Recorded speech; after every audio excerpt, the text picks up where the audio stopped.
This is Hugo Schwyzer, and you're watching the Break It Down Show. Hugo is a friend of mine, and I was going to have him on going through some stuff that all of us parents do. It's great. Look until all the pain.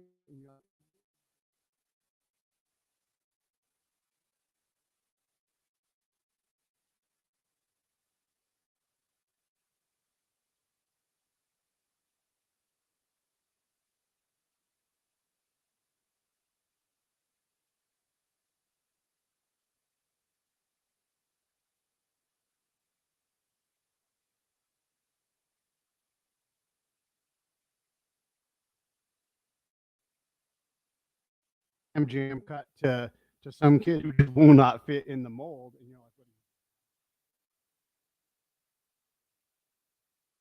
thanks for coming on the show, Hugo.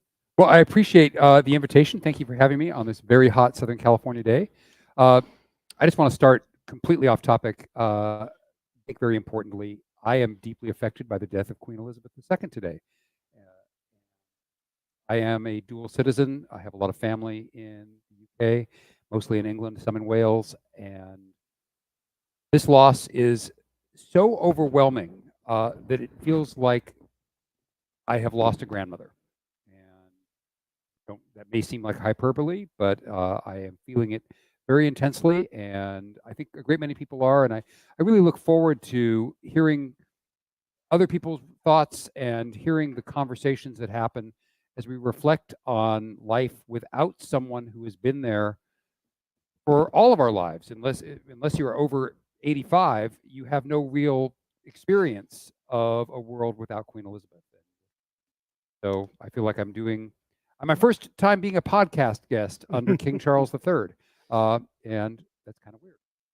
Long live the king. Long live the king. God save the king. And yeah, so that's out of the way, but I felt a strong need to say that. Well, let's pause for a moment there. We can basically talk at any length at all about one person who's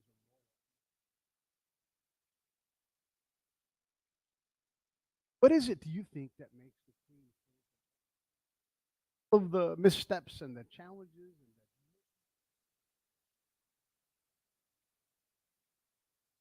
Well, I think, first of all, some of it, before we get to her personality, it is the role that Great Britain and later the United Kingdom has played in the world over the last 3 or 4 centuries.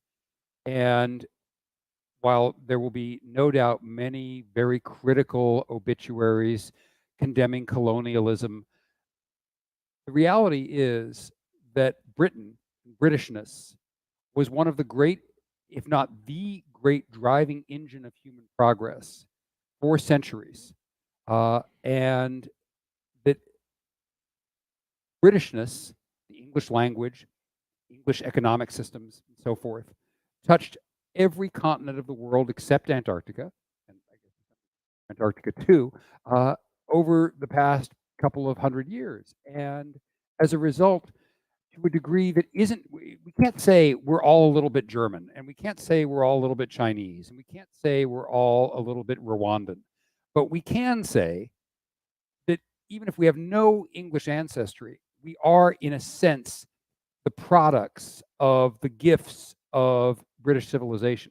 Not just the language I'm speaking to you in, but the economic system that we have, which we owe to Adam Smith and to others of his generation. We are a globe that has been impacted, I would argue, for the better by the extraordinary dominance of the British Empire. And again, that's not to say that there were not tragedies and exploitations aplenty. It is not a spotless record, but it is on balance a very, very good one. The only equivalent success rate, of course, is our own, that of the United States, which in many ways is an heir to our big brother, older sister, whatever image you want to use, mother, England. And the Queen embodied the best of that for her entire life. This morning I was listening to the radio broadcast where she's 21 and pledging her life of service to her people. Yeah. However long my life will be, as it turned out, she's going to live another 75 years after she gives that speech. Lovely to think about. And, you know, got up and did her duty, whether she liked it or not. Yeah. Day after day, month after month, year after year. And I can't tell you how often I've been in a situation where I have not wanted to do something. And I have, and I can't be the only person who has thought of the Queen, because my mother talked about the Queen and my grandmother talked about the Queen. And I thought, I'm going to suit up and show up. If the Queen can do it and meet with people that bore her and put on clothes she doesn't want to wear and go through a long day when she'd just like to have her feet up, I can do that too. So she's not just an example. She is a direct source of inspiration that carried me through, carried me my entire life, and I'm 55 years old. So both in terms of her extraordinary devotion to duty and her representation of this extraordinary culture, she was absolutely unique. England in general does Queens really well. Yes. And her great grandmother, when she was,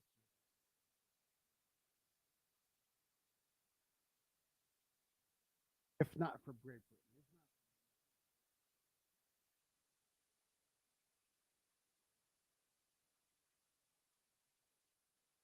Right. And he's right. And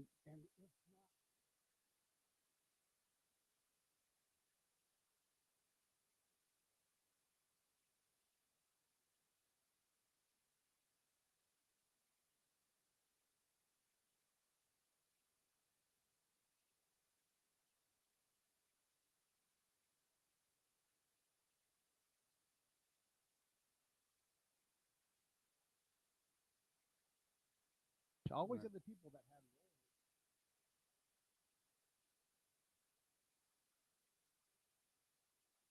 not absolving any bad behavior.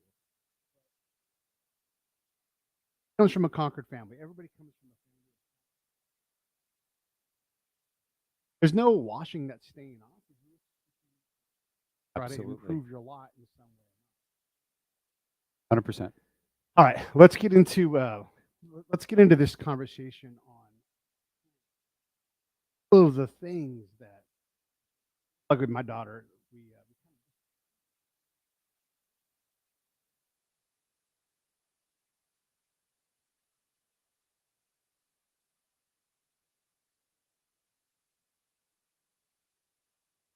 different now. I guess let's talk a little bit about the challenges institutionally, parentally.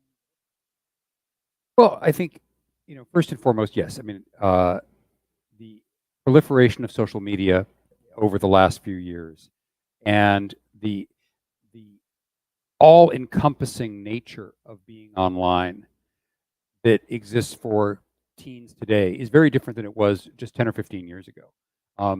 This is not your daughter may have grown up with MySpace when she was very young and then transitioned to Facebook.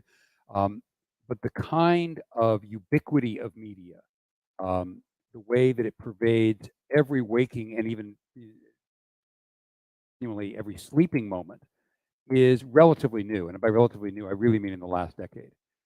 And it just continues to accelerate. And of course, the pandemic and the prolonged closure of schools made that so much worse because the solution and the problem came together because we encouraged and demanded that students live entirely virtual lives online for their own safety, which took what was already a problem, this sense that your real life is online, and made it into a concrete reality that was inescapable for a couple of years. My daughter was 11 when the schools shut down. She's 13 and a half now, just starting 8th grade. So her entire entry into adolescence, all of it took place online because she wasn't allowed to have any real interactions with other people other than a small select group. And as relaxed as we were compared to many people, the schools weren't. LA Unified wasn't. We were isolated. And as a result of that isolation, she and her friends and millions of others like them took their lives entirely online. And their sense of themselves was mediated by TikTok, by Instagram, um, by other sites. And the consequences have been disastrous.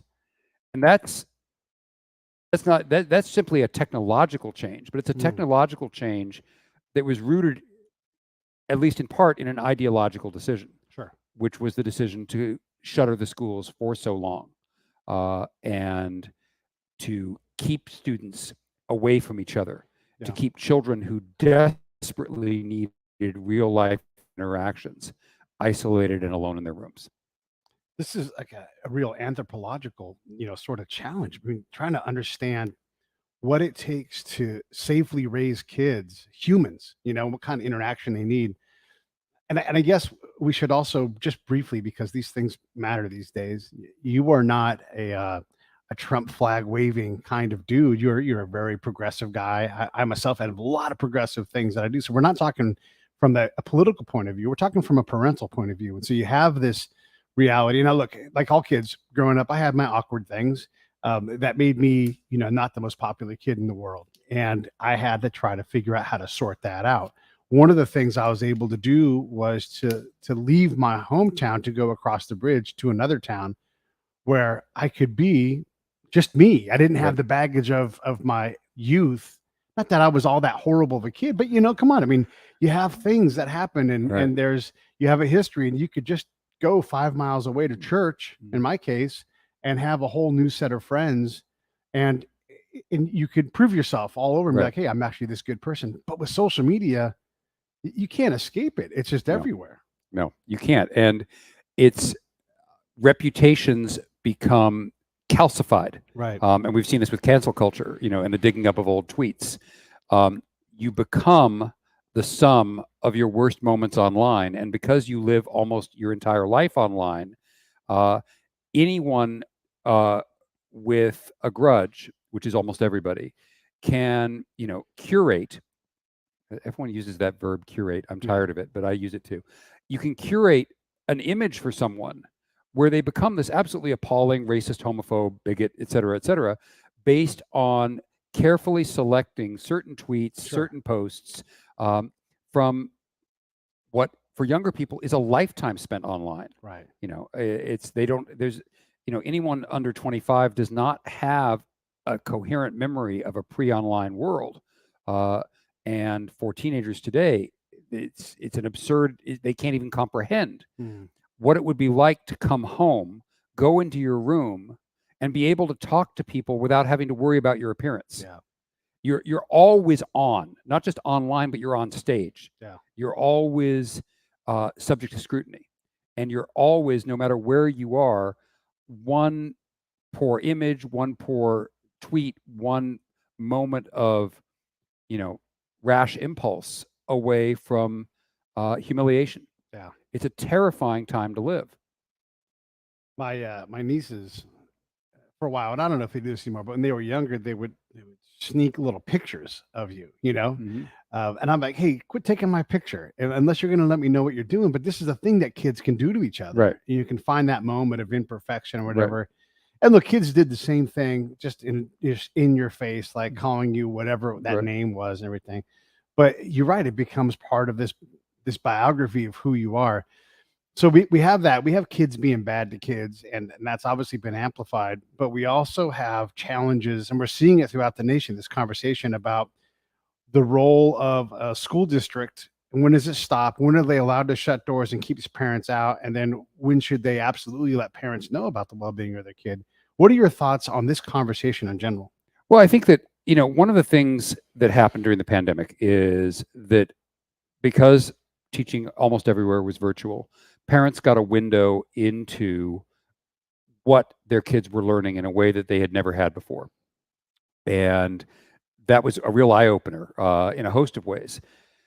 The other thing that happened, of course, was that at the exact moment, or almost the exact moment, that we had the pandemic erupt, we had the death of George Floyd and the Black Lives Matter movement. And this sudden convulsive moment where everyone decided that we have this opening for enormous and profound transformation.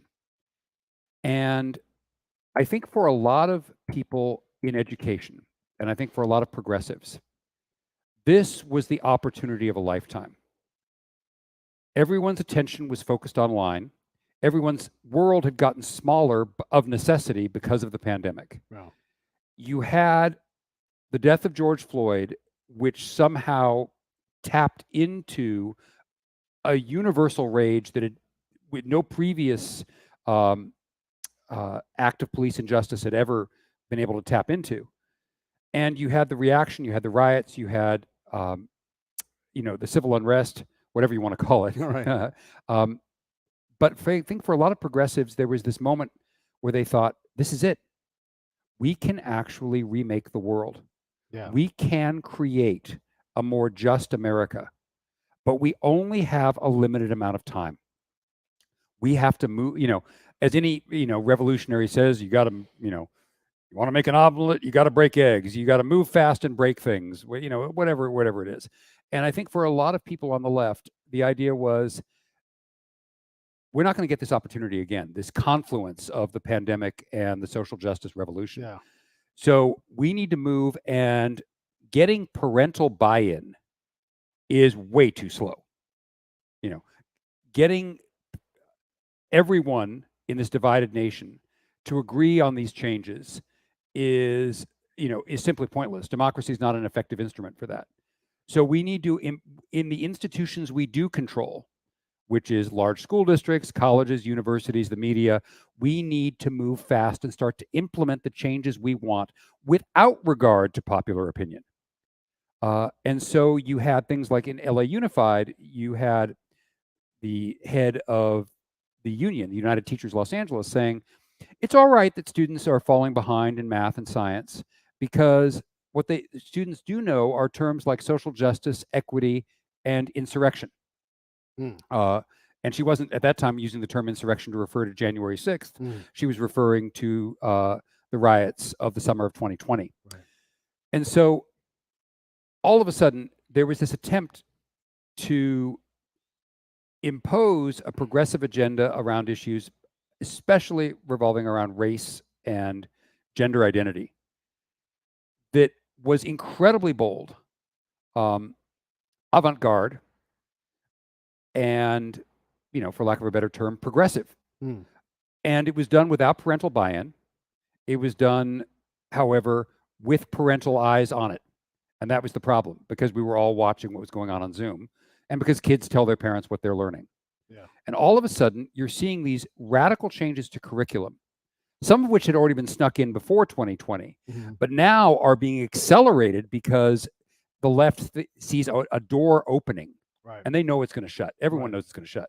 You got to move now.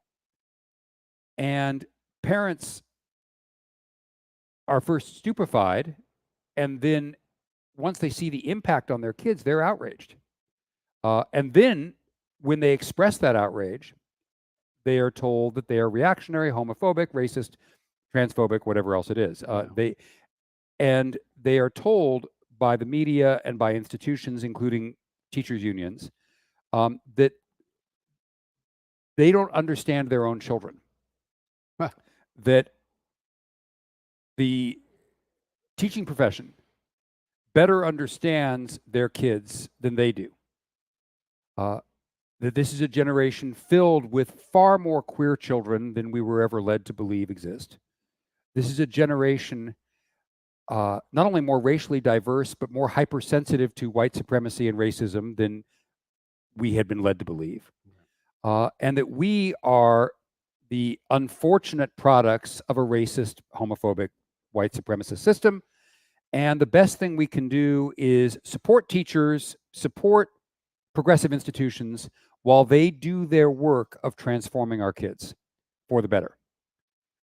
And the United Teachers Los Angeles, there's you can your listeners and viewers can find, all they have to do is Google LA Mag UTLA interview or teachers union interview, and there was an astonishingly bold proclamation from the head of the teachers union, about what the long-term agenda was. And you saw this when the teachers were trying to negotiate a return to in-person teaching. It included a reduction in the size of the LAPD, an end to the the family separation policy at the border, and a host of other progressive, cause du jours that had little to nothing to do directly with education, but they were now all somehow mixed together in the teacher's agenda, and therefore the lives and health and safety of our children. If we wanted our children back in school, we would have to adopt these changes and embrace these changes and become activists for these changes. You said the left earlier, but you're a lefty guy, right? Well, I thought I was a lefty guy, and it's like, I mean, I think that, it's a little anecdote. I was I took my wife for her birthday up to see Jackson Browne in Santa Barbara last night because we both love Jackson Browne. And he sang the Little Steven song, "I Am a Patriot," which he actually made more famous than Stephen Van Zandt did. And great song. And, one of the refrains is, "I'm not a Democrat. I'm not a Republican. There's only one party, the party of freedom." And I'm not quoting the lyrics right. It's something like that. I know how to sing it along with the tune, but, off the top of my head, I can't do it. And we all say, that's where we were. It's. I grew up in a generation that was really concerned with freedom and liberty. That was very concerned with being pro-choice on abortion, very concerned with gay rights, which to us meant the rights of gay people to live free from harassment, to live free from anti-sodomy laws, and eventually even the right to marry. Yeah. It was concerned with acquiring rights so that you could more fully participate in the American public sphere. But it was always based on the premise that America is a fundamentally good country, and that, here was this wonderful seed of goodness, planted in 1776, but drawing from earlier sources. And initially it only included this group, and now we're sort of expanding it outwards to include others, including women, including Black people, including gay people, and so forth. And more people can be free to pursue happiness. Yeah. Not guaranteed happiness, Right. not guaranteed even financial support, but given the freedom to live their lives, so that if you're Black, you get to vote and live where you want to live and marry a white person. If you're gay, you get to live where you want to live and marry someone of your same sex. That's what it meant to me. And I was very committed to this. And I think that in the last decade or so, the American left has moved away from that, sort of traditionally liberal position of tolerance and enthusiastic celebration even of different cultures and lifestyles, towards a regime that wants to bring about social transformation that is more concerned with the group and with changing society at its roots than it is about expanding individual liberties. And the left now says that, the fundamental foundations of America were poisonous. It's like the Calvinist idea of total depravity. It runs, right down to the bone. It's broken. It's, maimed from the start. And that rather than trying to give, a bigger piece of the pie to people who haven't had pie, we need to bake a whole new cake. We need to get rid of and repudiate the irredeemable mistakes of our ancestors. And I found that repugnant, but that was fine up until a point, until the people who said, well, wait a minute, the ancestors did some good things, or, maybe we're moving too fast on trans issues with young children, they began to be canceled and shamed and mocked, and to experience, real professional and personal repercussions merely for having a different opinion. And I grew up in, I was an ACLU member as a kid, I was in favor of, I was a teenage boy, so obviously I had a soft spot for, well, I shouldn't say obviously, but I will say I had a soft spot for pornographers like Larry Flint. And I had I was Jewish, but I had a soft spot for the ACLU fighting for Nazis to march in Skokie, because I was absolutely committed to free speech for everyone. Right. Let all the flowers bloom. Yeah. That's what it meant to be a lefty, I thought. Mm-hmm.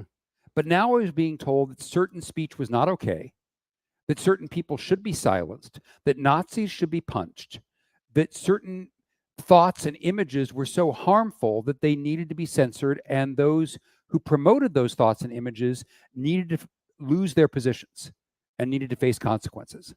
And if that's what the left is, then I'm not a person of the left. And at the same time, many of my friends on the right,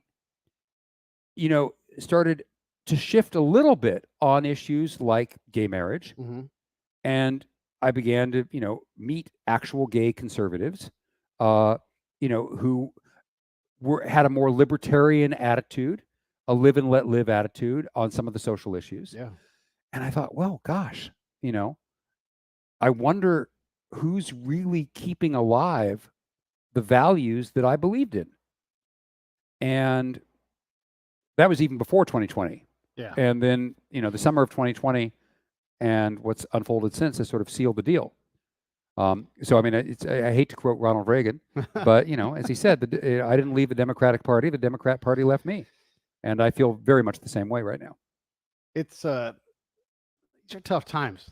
I want to back out and get back on the school thing Yeah. because Sorry, there was a no, it's important because it all goes together. Again, when I read a lot of Thomas Sowell, right? Because he's one of those guys where you can disagree with him, but you're not going to be able to disprove him, right? Right. Like his evidence is impeccable.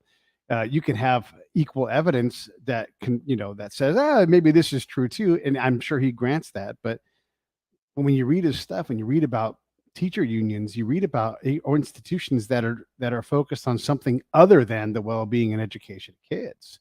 There's a lot of stuff in line ahead of that. And when you talk about like, hey, should kids go back to school? I did a whole series with the kids from my hometown.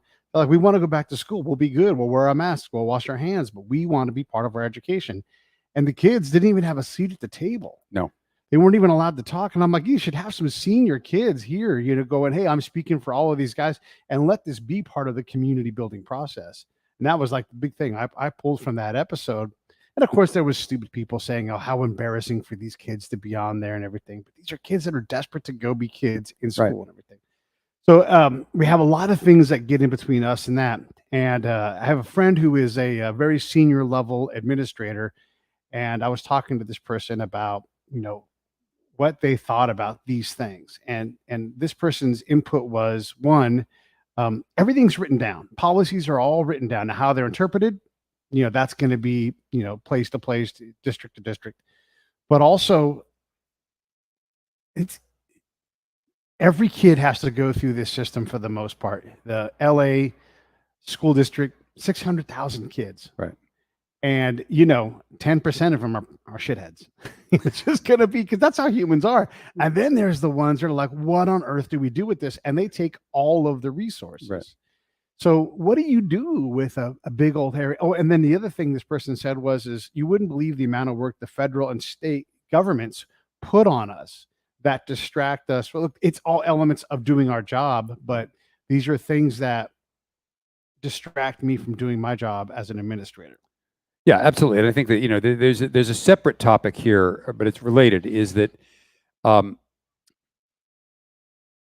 the last 30 years, and this is something that even the right was asking for initially, which is wanting measurable outcomes. And you want measurable outcomes because you're worried schools are failing. So you create these assessment frameworks, these paradigms, these rubrics, so that a district can prove that it's not failing. Yeah. And so not failing becomes the be all and end all of the survival of the school district. So you look at things like graduation rates. Well, it doesn't tell you the student has learned anything. It just tells you that you gave them a diploma. And then you take tests, but the tests are often very sort of rudimentary, and the teachers are just then encouraged to just teach to the test, just to get them to pass the test. Yeah. Sort of like you can tell a monkey, listen, answer 2 is B, and put B, and then look, the monkey learned something, but you let it didn't. And so part of this is and I don't just want to blame the left and teachers unions here, or school administrators. Part of this is our obsession with a particular kind of measurable outcome, and that has ended up with this overwhelming amount of paperwork that it becomes exhausting for anybody who works in education. Constantly having to document everything for fear of losing your funding from the legislature. But now, of course, it's about one of the nice things about, and I say nice in quotation marks, about equity, about the obsession with race and gender identity, is it's very hard to have a measurable outcome there. How do you prove the kids became less racist? All the rest of it. So, whether or not they know calculus by the time they graduate high school, or whether or not they can read, a sentence and, identify the parts of speech, that can be measured. And when schools are worried that they're going to fail on those criteria, then it's much more interesting and much more helpful if the legislature or somebody else or the federal government will kick them a set of standards that have to do with these fuzzy things like equity and acceptance and diversity. And so you get these diversity, equity initiatives that can't be measured in a really scientific way. You can, of course, devise tests. After this, I learned that trans people are people too. Whatever. But it's not the same as proving that you've actually learned trigonometry, or that you have memorized Hamlet's soliloquy, or whatever else it is. So there's this strange way in which the obsession with assessment has almost fueled the necessity of this obsession with equity and transformation, both because the left really believes in all this transformation and equity stuff. I think most of them really do believe in it. But a lot of administrators, perhaps more cynically, recognize this is something that's harder to measure. So we simply say we're designing the program for it, and everyone agrees it's important, and we can just get I'm going to say it, shitload of money. Can I say that? Yeah, you can say it. You can get a shitload of money for that. I can get billions for that, and we can and then, obviously, if the schools, a lot of this is COVID money, and so all you have to do is say, listen, COVID disproportionately impacted children from non-white families. Therefore, as part of our school reopening plan, we are going to spend COVID funds on anti-racist curriculum in order to have effective redress against the suffering of the what am I trying to say? In order to design a program that makes up for the particularly intense suffering from COVID of non-white kids. So actually, it's the money was intended to simply get ventilation, and air conditioning and, all these other things into the schools, and to make them, better able to respond to a pandemic. But in fact, it's funding, anti-racist and trans curriculum, because all you have to do, it's very easy to do when there's virtually no accountability. All you have to do is say, this is somehow connected to COVID. And this is part of the reason why I think the left wanted to keep the schools shut for so long, because the longer there was a sense of emergency, the longer you can keep COVID going, the more you can keep the gravy train of funding for all of these important programs. And the outrage and the gnashing of teeth over the end of mask mandates and the return to normalcy is the anguish at having lost an opportunity. I think they got a pretty good bang for their buck in terms of the opportunity, but having lost the opportunity for the real kind of social transformation they thought was possible 2 years ago. Is it working though? I mean, it seems like there's like someone in our group that we're in, they've as a parent, they're activating and they're using the laws available to them to go out and say, hey, we want more transparency, none of this secrecy. I mean, if your kid declares that they're trans in a lot of districts in this nation, none of the parents' business, apparently. Right. Well, I think that the left is very. I mean, I think that a lot of people in any political movement, that when you push forward on something you believe in, you're going to get blowback. And so what you have to do is be prepared to, demonize, marginalize, and malign the people who will try and stop you. Yeah. So, for example, there's this, one of the memes on Facebook you see a lot shared by lefty people is a picture of Ruby Bridges, the girl who desegregated the schools in Little Rock, still very much alive. And it says, and it shows the pictures of those white teenagers screaming ugly things at her. And it says very simply that if you oppose, the current woke teaching about race and white supremacy in the schools, it is because you identify, whether you want to or not, with the people tormenting Ruby Bridges. Or you are actually a grandparent of an age where you might have tormented Ruby Bridges. And you want to make sure that your grandchildren don't learn about all the terrible things you did. So there's been this very slick way of calling into question the good faith of any parent who says, hold up, wait a minute, why is my child learning this? Why am I not being told about my child's identity? And it's almost formulaic. Because, ma'am, you're a white supremacist transphobe. And maybe it's your fault and maybe it's not. And we're hopeful that your kids will educate you. So sit back, sit tight, we'll take it from here. And when your child is comfortable enough to tell you the truth, they'll tell you in their own time. But until then, they're going to bring it to us because you can't be trusted. And if you believe that white supremacy and, hetero hegemony, whatever, I'm making that up. There is another word for it. I should remember. Compulsory heterosexuality. Oh my God. I think that's the phrase of Adrian Rich, who I used to have to read. If you believe that white supremacy and compulsory heterosexuality are kind of like a disease that infects all parents, then you're going to try and protect the children from that disease, and you're going to see any parental objection as a manifestation of that disease.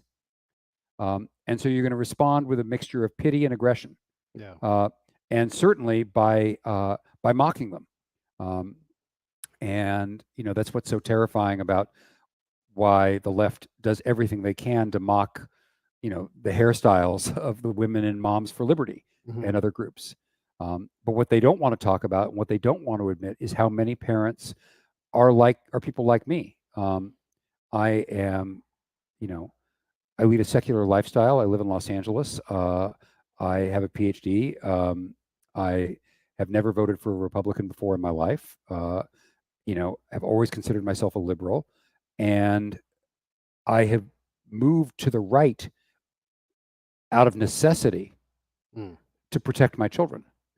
Not because I'm a bigot, but because I object fundamentally to being removed from the decision making about what it is my children learn. The word bigot and idiot get thrown around a lot. But bigotry is just intolerance, right? And it seems to me, on the whole, to break out Pete's big old paintbrush, that the party of intolerance right now is the Democrat side. Right. That they have lost the ability to reason, and we all should practice tolerance because it's a human norm to be intolerant, to be untrusting of things we don't know, to be untrusting of the other side. So we have to evolve past that. And the usual rebuttal is, well, I can't tolerate Nazis. Well, then you can never ever get a Nazi. First off, how many Nazis do you see around here? Right. None. And then how would you ever bring somebody towards you? And how could people avoid being Nazis if you're the assigner of the Nazi label? We have to be more tolerant. I don't know what happened. How did the party get to be so intolerant and so full of bigots and so much? There's such a parody of themselves, and we can bash on the right in a minute here, but there's such a parody of themselves that when they write things like the Inflation Reduction Act, you're like, oh, it's the opposite of that. Right. Oh, we're going to have inclusion. Oh, it's the opposite of that. I mean, and to the point of saying, look, whatever your orientation is, I think most of us don't care. Don't make it my problem, right? LGBTQAI plus, whatever letters it's going to be, that's great. But there's no H for heterosexual in there. So that's exclusive. Right. You cannot have diversity and unity at the same time. They're antonyms. okay, maybe you can find a balance so they coexist, but it sure seems like we're fracturing society in an effort to try to exchange power by force or by Yes, guilt. right, absolutely, because it's not, it's not these people are not interested in individual liberty. They're interested in social transformation. And individual liberty is, as any good Marxist would say, a bourgeois luxury. Mhm. And to a certain extent, I think a lot of the left has rediscovered, fallen in love with, Mhm. if they ever fell out of love with, a lot of the Marxist suspicion of individualism. Yeah. Uh, and you know, the not only have they, I mean, they never cared for the individual ideas or individualism as expressed in economic freedom, but at least for a long time they cared in terms of things like sexual freedom. Mhm. But now they're not so much interested in sexual freedom as they are in a kind of sexual equity, Mm. um, where certain groups that have been, they say, marginalized and excluded now need to be centered. Right. They want to, it's about decentering some things and centering others, which is not, has nothing to do with liberty, Yeah. because it's automatically excluding certain things. It's, it's like a perversion of the gospel. The first shall be last, and the last shall be first, which has a very specific meaning in Jesus's teachings. But now it's, wait a minute, what about not having firsts and lasts? What about everybody's good the way they are? Yeah. And if Amy comes out and decides that she likes Jessica in seventh grade and she likes girls, and other kids are teasing them, then yeah, the teachers can say, listen, we need to accept Amy and Jessica the way they are, but not stopping and saying, well, maybe Amy and Jessica have actually found a more enlightened way, and maybe we can explore the ways in which all of us are queer. Yeah. You know, no, let Amy and Jessica be. Because some kids are going to be like that, and that's just wonderful. But what was once merely tolerated is now venerated. Mm. And again, it's about picking winners and losers Mm. in a way that is really repugnant, and again is an enemy of freedom. I share this with our group, and I've mentioned this before, that that my daughter is, she's a conventional girly girl at this point at 13. She is interested in feminine beauty. She, pushed very hard to wear makeup and get her ears pierced and all the rest of that. And, she likes to wear certain kinds of clothes. And Yeah. then, uh, but she got, when she told some of her classmates that she might like to go and study interior design, and that she had a plan where she was going to have her get married at 24 and have her first baby at 25, she got some pretty serious mocking. Mm. Now, look, kids are allowed to mock. Yeah. The the difference was that that instead of saying, well, gosh, that's kind of conventional, isn't it? Mhm. Which they could say, there was almost this universal response of, how do you know you're not queer? And these intrusive questions: have you ever kissed anybody? Mhm. You're still a virgin. You might be queer. Maybe you're a lesbian. How do you even know you're straight? I mean, sorry. How do you even know you're a girl? Mhm. And sort of this perverse Socratic dialogue, in which my daughter's identity needed to be deconstructed merely because it was somewhat conventional. And that's not because we pressed that on her. She is who she is. Anybody who's a parent, you can't make your kid into Right. a carbon copy of That's you. right. You can't do it. They will be who they're going to be. Yeah. My daughter, I honestly wish she liked playing sports more than she does. And her mom is a total jock, and we wanted her to be all about all these, and it's just not happening. It's just, she's more interested in other things. But and that's fine. Yeah. But what's happening is that when a child has a certain set of beliefs, or comes from a certain kind of background, on these very intimate matters, they are being confronted and challenged rather than being affirmed as they are. Mm. And I want kids to be affirmed as they are, but I don't want their ethnic identity and their sexual identity to be openly called into question and deconstructed so that it can be rebuilt Right. according to whatever particular ideology happens to be dominant at the moment. And my daughters found that exhausting and very unsettling and Yeah. Upsetting. And those things are dangerous when you're young, and for a parent especially. You're trying to figure out how to solve these impossible problems. I want to get back towards the education part of it, but also come at it from being critical, probably of the right a little bit. There's a lot of these events, and again, this is informed partly by my friend, but also just through some other friends. That if you are a parent and you do have a trans kid, because trans kids do exist, right? I mean, we can look at the science and be Absolutely. like, here's the number, right?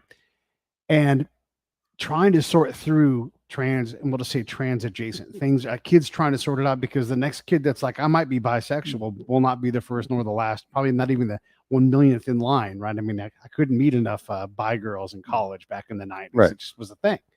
So you have all these things, but your kid has questions. You're trying desperately to protect them, because the mental disease does come with a lot of these really outlying social groups that you end up in. And I'm not saying anything other than oftentimes there's mental health at the root of this thing. Right.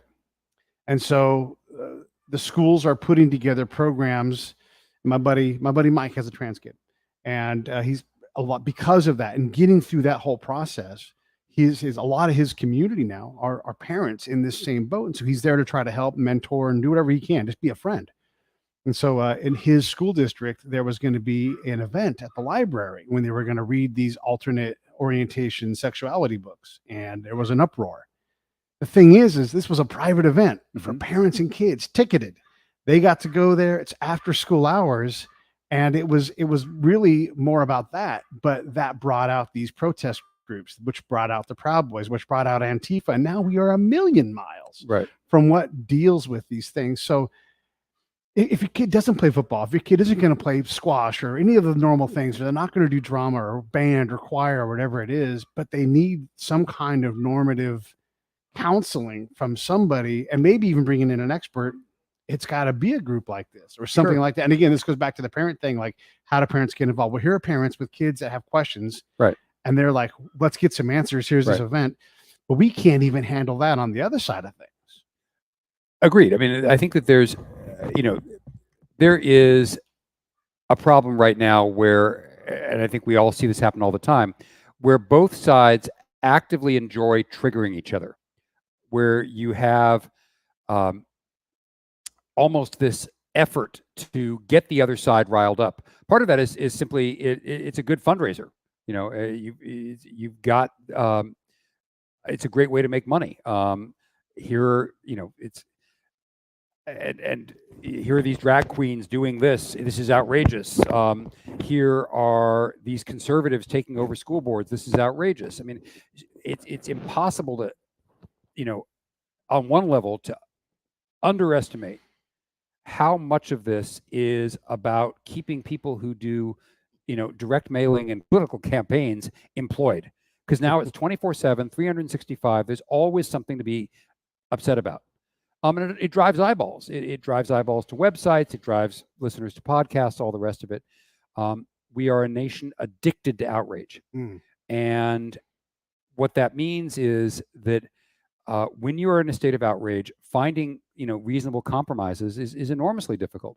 And so you end up in these, awkward situations of where you sort of form coalitions with people who do hold more extreme views than you do. I think there are a lot of us who are shifting to the right on these issues, who really are unhappy with a lot of the best known and bombastic figures on the right.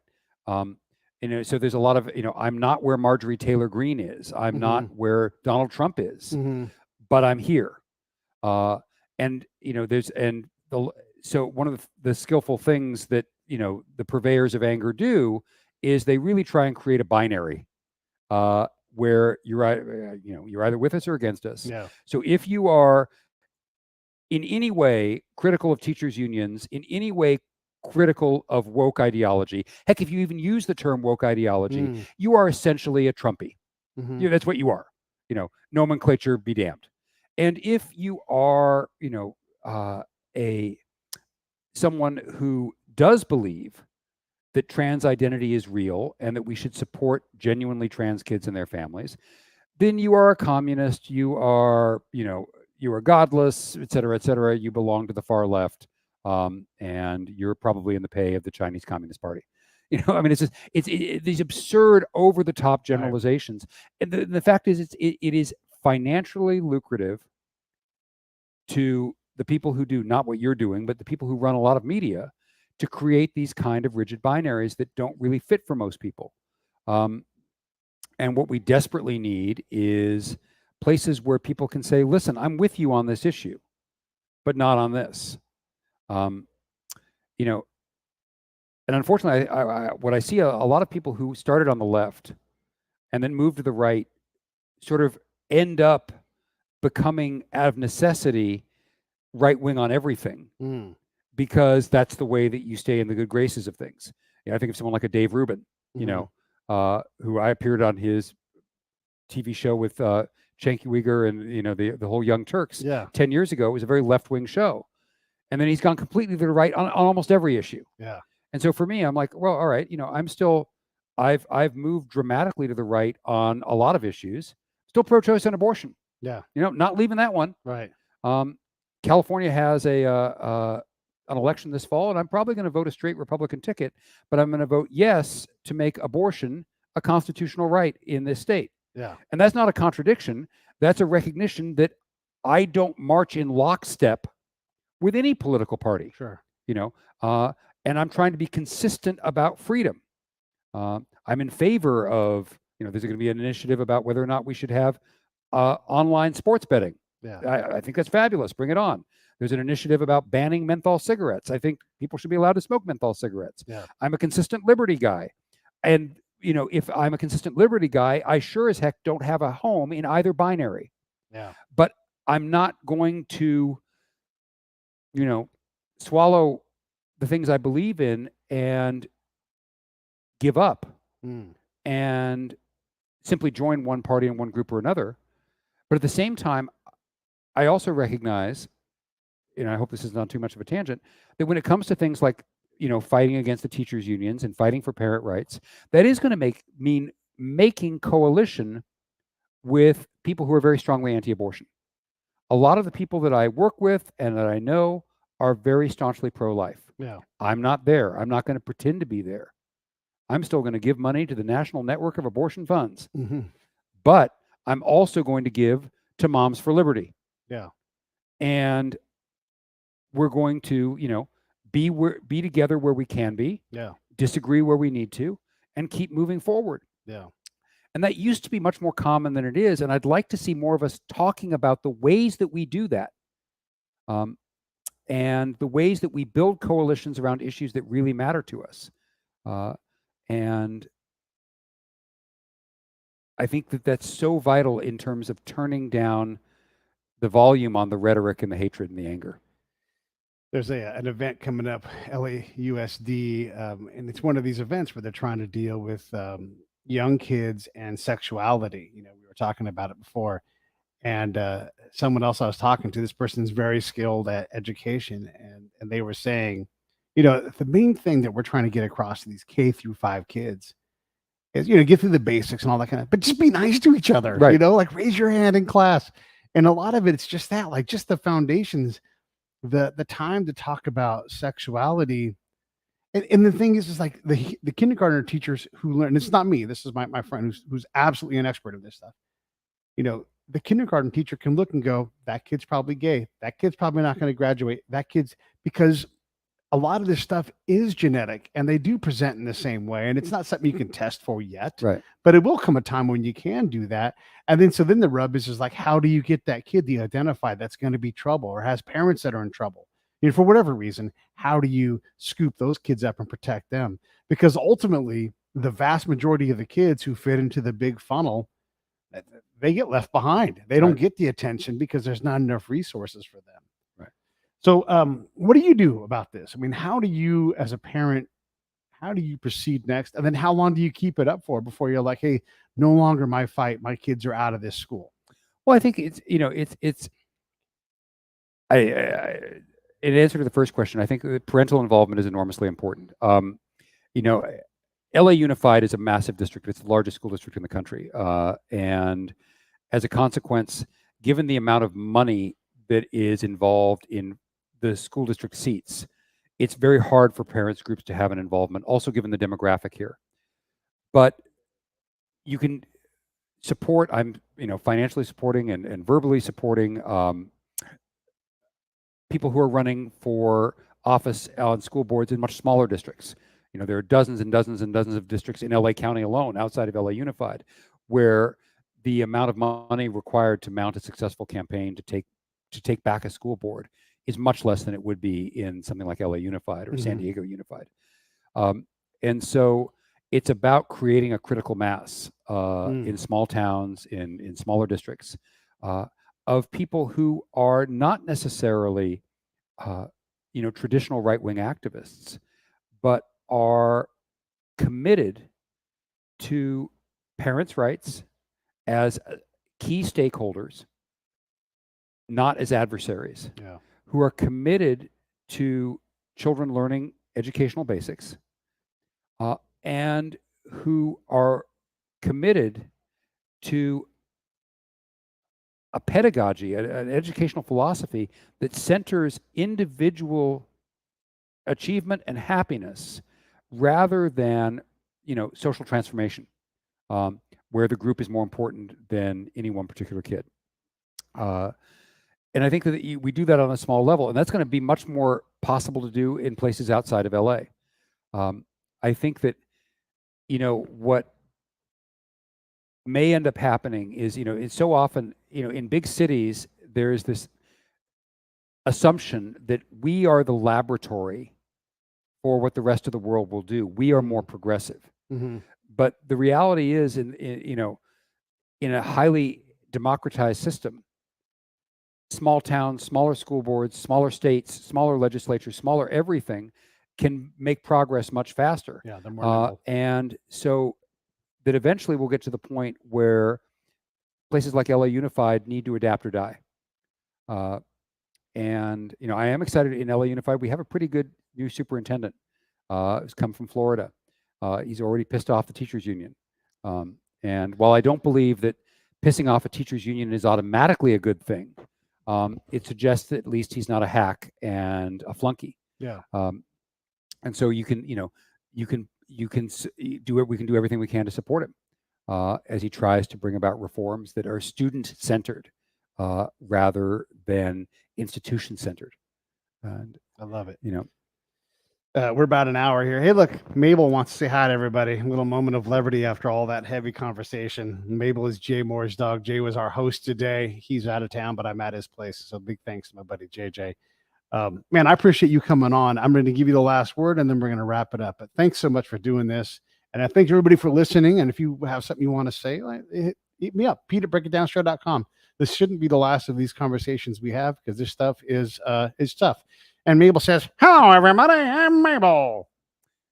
Thank you so much, Pete. And thank you, Mabel, for behaving yourself reasonably well during our conversation today. And, I look forward to continuing to talk about these things and to continuing to see, the ways in which people who once thought they were one thing have now discovered they are something very different because of the way in which our society is changing so fast. Thanks a lot, Pete. Hey, thanks for watching the show. I really appreciate it. Right here, you can subscribe. Please do that. It makes the show grow. Hit that notification bell so you know which incredible guest is coming up next. Down below is the PayPal link. You can put a small subscription in. That is an enormous help. All that money goes right back into the show. And then right up over here are the next episodes you should listen to, curated by yours truly. Thank you so much.